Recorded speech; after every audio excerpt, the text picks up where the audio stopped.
Hello everyone, myself Piyush Kumar. Today this video I am here to talk about a very beautiful topic and not as a topic. This is your revision class. Today I am going to revision. I will ask you that kind of questions, that kind of sentences which I had taught you. Okay, as the first day I had taught you the simple present tense. It means जिस sentence के last में ता है आता है उसे हम simple present tense कहते हैं। ठीक है। सब्जेक्ट दो प्रकार के होते हैं, सिंगुलर और प्लूरल। सिंगुलर सब्जेक्ट कौन से होते हैं?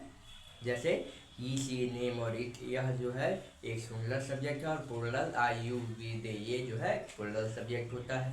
सिंगुलर सब्जेक्ट के साथ एस और एस का यूज करना है और प्लूरल के साथ नहीं करना होता है। तो एग्जाम्पल के तौर पे देखा जाए, राम जाता है, राम गोज। ठीक है। वह जाता है, ही गोज। वह पढ़ती है, शी रीड्स। इस तरह से जो है काफ़ी आसानी से इसका उपयोग अपने डेली यूज पे कर सकते हैं। यह हमारा क्या होगा, सुपर प्रेजेंट टेंस से रिलेटेड है, जो कि सिंगुलर सब्जेक्ट। अगर इसी में निगेटिव सेंटेंस आ जाता है तो डज नॉट का यूज करना है। जैसे वह नहीं जाता है, ही डज नॉट गो। वह नहीं जाती है, शी डज नॉट गो। इस तरह से जो है हम इसका उपयोग काफ़ी आसानी से अपने डेली यूजेस पे कर सकते हैं। ठीक है। और अगर इसी में प्लूरल सब्जेक्ट देखा जाए, जैसे आई, यू, वी, दे। मैं जाता हूँ, आई गो। तुम जाते हो, यू गो।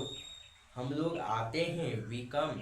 वे लोग जाते हैं, दे गो। अगर इसी प्रकार के सेंटेंस में अगर नेगेटिव सेंटेंसेस बनाए जाए, जैसे मैं नहीं जाता हूँ, आई डू नॉट गो। तुम नहीं जाते हो, यू डू नॉट गो। हम नहीं खाते हैं, वी डू नॉट ईट। इस तरह से जो है हम काफ़ी आसानी से इसका इस्तेमाल अपने डेली यूजेस में कर सकते हैं। अगर इसी में पास्ट टेंस से रिलेटेड आ जाता है, जैसे वह जाता था, वह गया ना, इसे हम V2 का यूज में करेंगे। ये हमारा सेकेंड यूज है।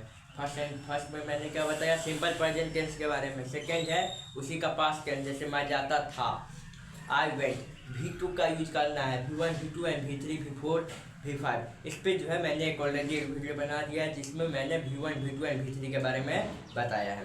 मैं जाता था, आई वेंट। आई के साथ वेंट हो जाएगा, गो का second first subject plus V2 जो इसका जो स्ट्रक्चर होता है। इसका उपयोग आप किसी भी सब्जेक्ट के साथ आसानी से कर सकते हैं, चाहे वो सिंगुलर हो या प्लूरल। दोनों सब्जेक्ट के साथ आप आसानी से इसका इस्तेमाल कर सकते हैं।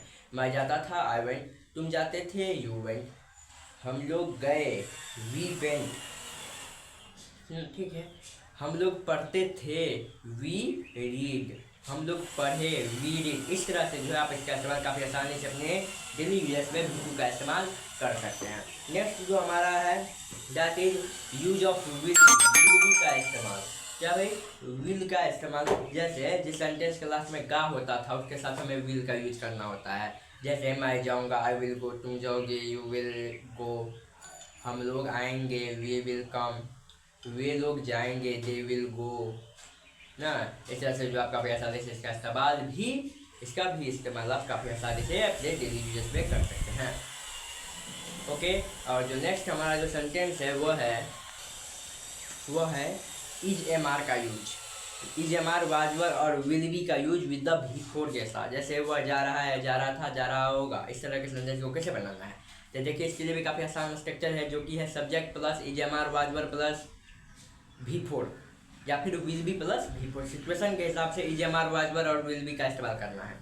जैसे देखिए वह जा रहा है, तो ही के साथ इज का यूज करना होता है। तो ही इज गोइंग, वह जा रहा है। वह जा रहा था, ही वाज गोइंग। तुम जा रहे थे, यू वर गोइंग। यू के साथ वर्ब होता है। हम लोग जा रहे थे, वी वर गोइंग। वे लोग जा रहे होंगे, तो they will be going. Will be का इस्तेमाल आप किसी भी सब्जेक्ट के साथ कर सकते हैं, पर हाई के लिए, हाई हूँ, था, थे के लिए, इस सब के लिए आप सब्जेक्ट के अकॉर्डिंग देख लीजिएगा, वाजवर होगा या इजेमार होगा या क्या होगा। ठीक है।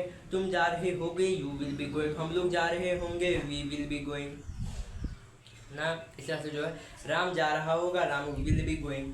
श्याम पढ़ रहा होगा, श्याम विल बी रीडिंग। इस तरह से जो है काफ़ी आसानी से इसका इस्तेमाल अपने डेली यूजेस में, डेली लाइफ में इसका उपयोग आप काफ़ी आसानी से इंग्लिश बोलने में कर सकते हैं।